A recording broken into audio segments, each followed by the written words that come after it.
welcome to Gyan Khushi. Thank you for accepting our invitation. So I have known you from several years, two maybe, and मैं जानता हूँ कि तू poetry लिखती है and you do yoga also, and तेरे को उसमें महारत हासिल है.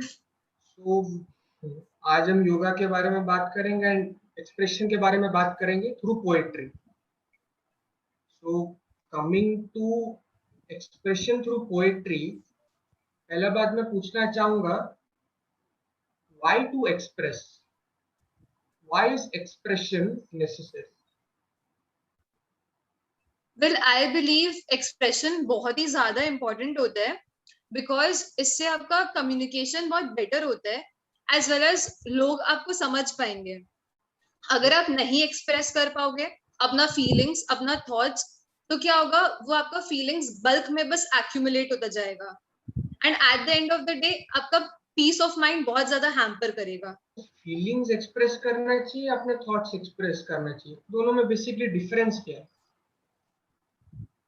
देख, I write poetry, तो I believe कि मैं अपने feelings और अपने thoughts दोनों express कर पाती हूँ because मैं जो चीज लिखती हूँ, the words that I'm using, वो हो गया मेरे feelings express करना, और मैं किस topic पे लिख रही हूँ, मैं क्या सोच रही हूँ, वो हो गया मेरे thoughts express करते हैं वो सब.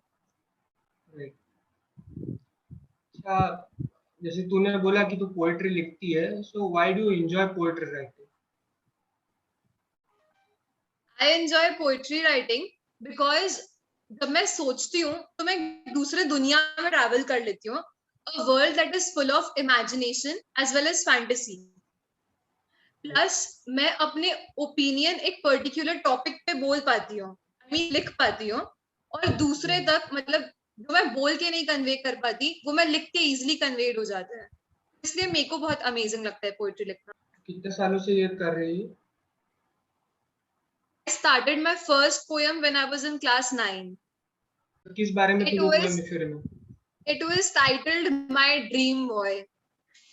My Dream Boy. बहुत ही बढ़िया पोएम होगी मेरे ख्याल से. You can say so. Anyway, The feelings अच्छा खासा था. डाउट जो मेरे अंदर भी है और मैं जानता हूँ कि बहुत लोगों के अंदर होगा, लैंग्वेज के बारे में. लोग कहते हैं कि हम हिंदी में पोएट्री लिख सकते हैं बट कोई पढ़ेगा नहीं. कुछ लोग कहते हैं हम इंग्लिश में लिखते हैं बट ज्यादा लोगों तक रीच नहीं कर पाता है. तो मैं पूछना चाहूंगा, क्या लैंग्वेज बैरियर होता है पोएट्री राइटिंग में या एक्सप्रेशन के लिए? देख, I do not think language कोई एक बैरियर होता है पोएट्री राइटिंग के लिए, बिकॉज आप हिंदी में लिखो, आप इंग्लिश में लिखो, अगर जो रीडर है, जो आपके ऑडियंस अगर कनेक्ट कर पा रहे हैं, तो आपका पोएट्री लिखना एक सक्सेस है. जो तूने एक चीज बोला कि इंग्लिश में लिखते हो तो ज्यादा लोग समझ नहीं पाते. देख, I have been through that phase एंड मुझे ऐसा लगता है कि ऑडियंस इतना कनेक्ट नहीं कर पाते, but you know diamond has its own value. जितने लोग कनेक्ट कर पाते हैं उन लोगों को पता है this is an amazing thing. मैंने जैसे पहले बोला था कि पोएट्री लिखते समय कोई फैंटेसी वर्ल्ड में तू पहुंच जाती है, इमेजिनेशन करती है, तो बेसिकली उस वर्ल्ड में रहना और इस वर्ल्ड में रहने में डिफरेंस क्या है? बहुत ज्यादा डिफरेंस है दोनों चीज में. उस वर्ल्ड में इट्स लाइक कुछ भी हो सकता है, everything that you have ever dreamed of, and this is your reality world. वो सब नहीं होता जो आप चाहते हो. पूरा ही ऑफ पेज चले जाना एक प्रकार. If you are a good thinker तब वो वर्ल्ड आपके लिए अमेजिंग है, and if you are a practical person then ये वर्ल्ड के हिसाब से ठीक है. अच्छा, वो जो तूने बोला भी गुड थिंकर कैसे बना जाता है? मेरे पर्सनल एक्सपीरियंसेस से you should not be an over thinker, because I know मेरे इमेजिनेशन बहुत अच्छे हैं, but it has got its bad consequences as well. So I mean, I would not suggest overthinking to anyone. अच्छा, वो limit क्या है कि अगर हम सोच रहे हैं तो हम एक जन को गुड थिंकर बोल सकते हैं और फिर वो ओवर थिंकिंग में बदल जाता है? I don't think ऐसा कोई लिमिट होता है. आप बस सोचते जाते हो एंड इट्स लाइक बस चल ही रहा है एंड फिर वो कभी खत्म नहीं होता. अच्छा, ओवर थिंकिंग से भी बचना चाहिए. एंड सो बहुत बच. Coming to technicalities of a poem, मैं पूछना चाहूंगा, हम पोएट्री पढ़ते हैं, बहुत लोग पढ़ते होंगे, बहुत लोगों ने अपने स्कूल में पढ़ी होगी, हम्म. उसमें भी अलग अलग डिफरेंशिएशन रहता है. अब मैं चाहूंगा वो जो डिफरेंशिएशन है तो हमारे व्यूअर्स को समझा कि डिफरेंट टाइप्स ऑफ पोएट्री क्या है. बहुत अलग अलग टाइप्स का पोएम्स होते हैं. मैं उसमें से कुछ के बारे में बात करना चाहूंगी. फर्स्ट होता है फ्री वर्स. जब आप एक नए इनिशियल स्टेज में हो तब आप कुछ सोच के नहीं लिखते हो, राइट? तो राइट. फ्री वर्स होता है कि इट्स लाइक वेरी इरेग्युलर, कुछ पैटर्न नहीं होता है एंड उसका कोई फॉर्मूला नहीं होता है कि आपने ऐसा ऐसा लिखा तो ये आपका करेक्ट पोएट्री है. आप कुछ भी लिख दो तो वो पोएट्री अगर आपका है तो that is known as free verse. उसके बाद आता है एपिक. वो होता है it's a very long poem, you know, it's very narrative and it's usually based on heroes. फिर आता है ballad, which is a song type of a poem, usually you know, culture and all से related होता है, folk tales and all से. और as a big fan of William Shakespeare, last आता है sonnet, which is a 14 line poetry. तो William Shakespeare is really very famous for that. अब मैं बड़ा ही इम्पोर्टेंट क्वेश्चन पूछूंगा कि पोएट्री लिखते कैसे हैं, थिंकिंग क्या होनी चाहिए, वो क्या मूड सेट करना पड़ता है, सराउंडिंग्स को वैसे करना पड़ता है, कैसे लिखते हैं पोएट्री? देख, मेरे को पर्सनली लगता है कि यू नो, सराउंडिंग्स से ज्यादा आपका खुद का माइंडसेट होना चाहिए. आप पोएट्री लिख सकते हो when other people are around you, but जब तक आपका दिमाग शांत है तब तक. And there is no hard and fast rule of writing a poem. I've always believe in this one quotation कि writing becomes easy when the hand follows what the heart says. तो आपके दिमाग में जो आ रहा है वो आप बस लिखते जाओ. एंड अगर आपको पोएम लिखना है तो उसके लिए आपको पोएम्स पढ़ने पड़ेंगे.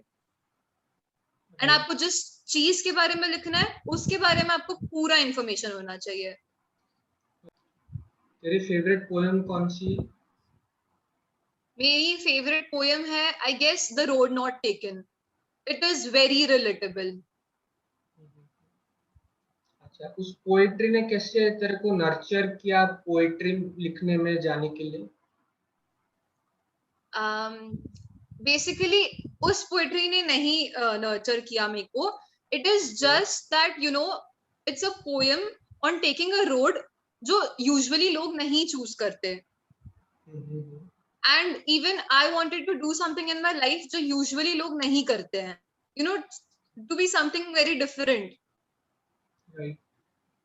तो वो पोएट्री मेरे को वैसे बहुत ज्यादा रिलेटेबल लगता है. मतलब Robert Frost is like, this piece of his is an amazing masterpiece.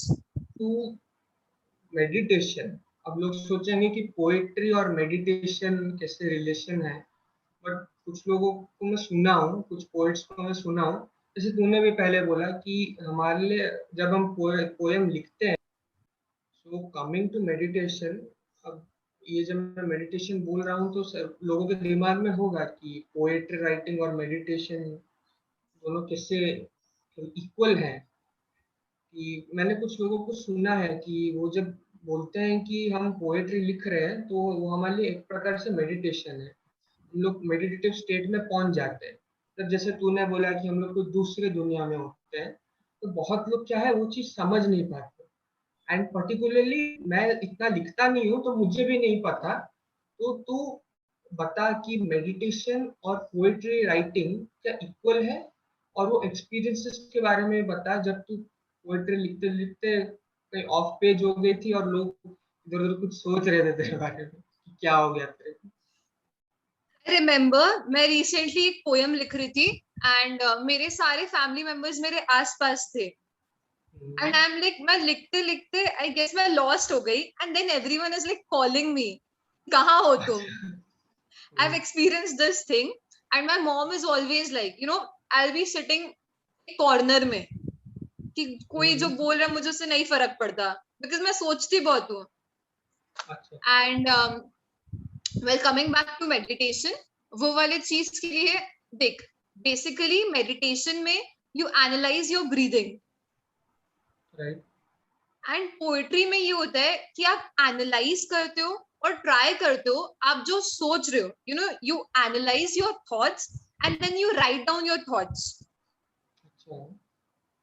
So this is very relatable meditation and poetry में and the second thing is meditation करते समय ना आपका दिमाग बहुत ज्यादा काम रहता है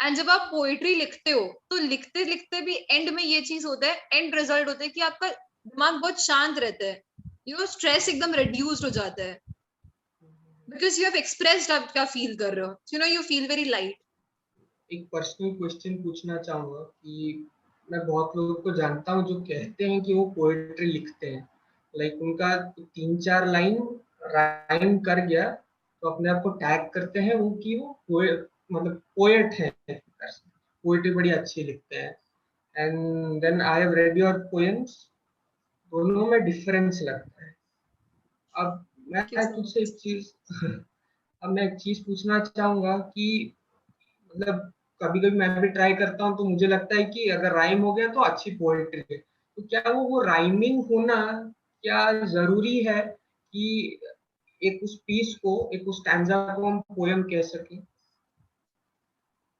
वेल आई डिसएग्री टोटली ऐसा बिल्कुल जरूरी नहीं है कि आपका पोयम है मतलब वो राइम करे बिकॉज राइमिंग ना सिर्फ एक टाइप ऑफ पोयम होता है it is not the whole poetry it's just like a tide in the ocean जैसे मैंने बोला अभी वो फ्री वर्ड्स वाला पोयम होता है so that is irregular but वो होता तो पोयम ही है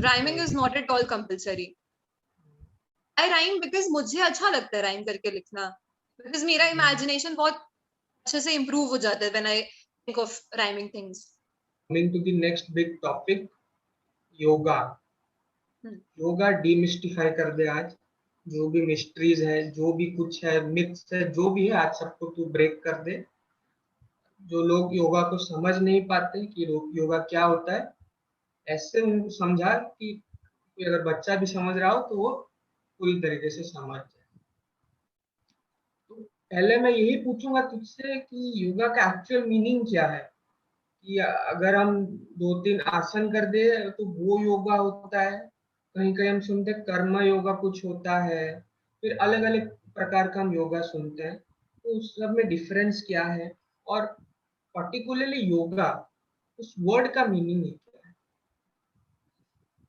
देख योगा मतलब होता है yoga is derived from Sanskrit word use जिसका मतलब होता है ज्वाइन करना तो yoga in normal terms it means कि आप एक मैन के सोल को मैन के बॉडी से यूनाइट कर रहे हो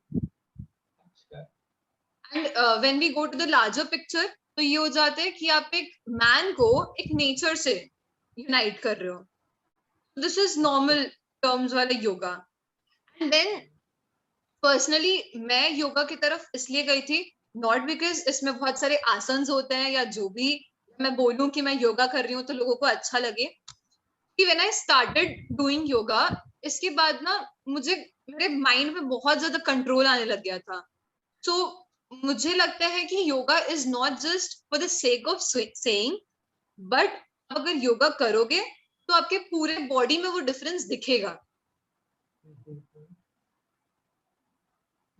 बहुत ही अच्छी बात बोली तूने कि जो लोग सुन के करते हैं कि हम योगा कर रहे हैं 3-4 आसन जान लेते हैं उन लोग के लिए अच्छी सीख होगी अच्छा अब उनको पता चल गया है योगा क्या है फिर मैं आना चाहूंगा कि what are the different types of yoga हम इतने योगा के बारे में सुनते हैं एक्चुअली योगा के डिफरेंट टाइप्स क्या है मैं पूछ रहा हूँ, एंड देन सबका क्या महत्व है, क्या इम्पोर्टेंस है उनका।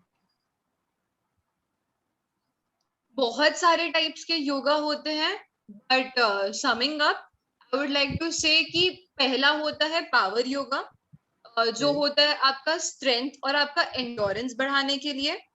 एंड्योरेंस इज बेसिकली आप कितना बेयर कर पा रहे हो, एंड ये यूजुअली जिम एंड ऑल में होता है, आपका पावर इंक्रीज करने के लिए, एज द नेम सजेस्ट। फिर होता है aerial yoga, which is basically dance with yoga poses using a hammock. जो यूजुअली हमने देखा था, अगर हम लोग मूवी के फैंस हैं, तो मनवाल आगे रे में वो जो करती है, right right. Right. So that is known as aerial yoga. उसके बाद होता है acro yoga, which is basically acrobatics plus yoga. अच्छा। सो इसमें यूजुअली होता है कि someone is lifting the other person, जैसे हम लोग India's got talent and all सब में दिखते हैं। And then last we have restorative yoga, जैसा कि तूने बोला, जो बहुत ज्यादा रिलैक्स करता है माइंड को, स्ट्रेस रिड्यूस करता है। So that is known as restorative yoga. So उसमें इतना एक्सरसाइजेस नहीं होता एंड स्वेटिंग एंड ऑल वो सब नहीं होता, बट बाकी सारे चीजों में आपको बहुत मेहनत करना पड़ता है। से रेस्टोरेटिव योगा में ये होता है कि बहुत ज्यादा मूवमेंट्स नहीं होते हैं, लाइक और बहुत सारे आसन्स भी होते हैं जो आप बैठ के कर सकते हो, खड़े होके कर सकते हो। जैसे हम लोग जो कपाल भारती एंड अलोम विलोम करते हैं, तो वो सब रेस्टोरेटिव योगा में जाता है, प्राणायाम के अंदर। राइट। तो उसका मेन एम होता है कि आपके माइंड को काम करना और आपका स्ट्रेस रिड्यूस करना। योगा करना ही क्यों चाहिए? Why is it important to do yoga? Yoga बहुत सारी चीजों के लिए इंपॉर्टेंट होता है, but the main things I would like to focus on is आपका हार्ट बहुत ज्यादा हेल्दी होता है जब आप योगा करते हो। आपका रेस्पिरेशन ब्रीदिंग साइकिल बहुत इंप्रूव होता है। आपका माइंड बहुत ज्यादा कंट्रोल में रहता है, एंड आपका स्ट्रेस भी एकदम रिड्यूस हो जाता है। और प्लस आपका बॉडी भी फिट रहता है, लाइक कोई अगर ओबेस है तो वो अपना वेट भी रिड्यूस कर सकता है। योगा करने से मैजिकल पावर्स भी आ जाती हैं कुछ लोगों को, तो वो मैजिकल पावर्स क्या है एंड वो कैसे आती हैं? ओके, मैजिकल पावर्स जैसे एक मैं बोल सकती हूँ कि योगा करने से बॉडी बहुत फ्लेक्सिबल हो जाता है। हाँ। Like you must have seen लोग पूरा अपना बॉडी को लाइक हम लोग ऐसा सोच भी नहीं सकते करने का, उन लोग इतने ज्यादा फ्लेक्सिबल होते हैं। राइट। सेकंड, एज मैंने बोला कि बहुत ज्यादा कंट्रोल में रहता है। लाइक मेरा माइंड बहुत ज्यादा फ्रिकल था, but due to this magical power of yoga अब थोड़ा बहुत माइंड कंट्रोल में आया है। एंड देन धीरे धीरे करके जिस इंसान का बहुत ज्यादा स्ट्रेस होता था, उसका भी स्ट्रेस रिडक्शन हुआ है। So these are all the magical powers of yoga. Best time क्या होता है योगा करने के लिए? कोई कहता है सुबह करो, अर्ली मॉर्निंग करो, कोई बोलता है शाम को करो, कोई बोलता है कभी भी करो, कोई प्रॉब्लम नहीं है। मैं तुझसे इस बात पे क्लैरिटी चाहूंगा। मुझे नहीं लगता योगा आप कभी भी कर सकते हो जब आपका मन करे, स्पेशली खाने के बाद। खाने के एंड बाद नहीं करना चाहिए, नहीं गलती से करना भी नहीं चाहिए। करना चाहिए। मुझे लगता है सबसे बेस्ट टाइम योगा करने का होता है सुबह सुबह, ब्रेकफास्ट के पहले। And if people are lazy like me, तब सनसेट के टाइम पे भी आप योगा कर सकते हो, बट बिना खाए। Yoga calms the mind and it reduces stress। कोई चीज करता ही कैसे है, योगा में क्या ऐसा खास है, क्या वो साइंटिफिक एक्सप्लेनेशन है कि योगा माइंड को काम कर देता है? वेल मैंने इसके ऊपर रिसर्च किया था, and I got to know कि योगा आपके बॉडी के हॉर्मोन्स को बैलेंस करता है। राइट। प्लस आपका बीपी रेट जो होता है उसको वो मॉनिटर भी करता है, एंड हार्ट भी पंप करने का ज्यादा चांसेस देता है, बिकॉज व्हेन यू एक्सरसाइज तो ऑब्वियसली आपका हार्ट हर जगह बॉडी मतलब ब्लड पंप करेगा, एंड तो जब आपका बॉडी स्टेबल होगा, जब आपका बॉडी बहुत ज्यादा काम होगा, तो डायरेक्टली आपका माइंड भी उतना ही स्टेबल और काम रहेगा. अच्छा, सो thus योगा आपके माइंड को भी काम बनाते हैं. कोई तो बुक, ऑडियो बुक या यूट्यूब में कोई चैनल्स है तो वो रिकमेंड कर रहा हूँ हमारे व्यूअर्स को जो योगा सीखना चाहते हैं या बुक्स पढ़ना चाहते हैं उनके लिए. वेल योगा से रिलेटेड ज्यादा बुक्स मैंने पढ़े नहीं है, मैं योगा क्लासेस के लिए जाती थी, but I can suggest some books जो ओवरऑल हमारे बॉडी हमारे माइंड के लिए बहुत अच्छा हो. जैसे अगर किसी को ऑप्टिमिज्म चाहिए, लाइक कोई अगर एक पॉजिटिव व्यू से लाइफ को देखना चाहता है, so the power of your subconscious mind is very nice. And then अगर किसी को, जैसे अभी कोरोना टाइम पे people are not feeling very motivated, तो Preeti Shenoy's life is what you make it is a very nice book. It's a must read book. And उसको छोड़ के अलग अलग जॉनर्स के हैं. बता दे, वो भी बता दे. लाइक अगर किसी को एडवेंचरस होना है, लाइक मुझे एडवेंचर पर्सनली बहुत पसंद है, so you can read the alchemist. And अगर किसी को मिस्ट्री थ्रिलर ये सब बहुत पसंद है, तो da Vinci code is a very lovely book. That's it. Right. तो हमारे व्यूअर्स को मैसेज क्या देना चाहिए? मेरे तरफ से ये मैसेज रहेगा कि in this pandemic I guess हमें सबको योगा करना चाहिए, because it is a must in this day, because हमारा दिमाग बिल्कुल स्टेबल नहीं रह रहा है, ओवर थिंकिंग से भर गया है. एंड अगर आप योगा नहीं कर पा रहे हो, so please try to express.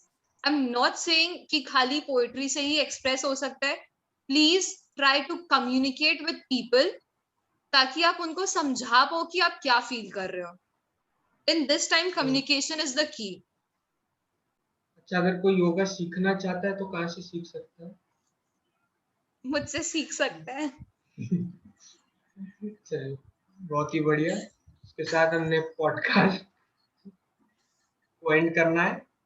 Thank you very much कि तू आई थैंक और यू अपना सो नॉलेज मच. शेयर की. Thanks a lot. Thank you so much, Tarun, for having me here.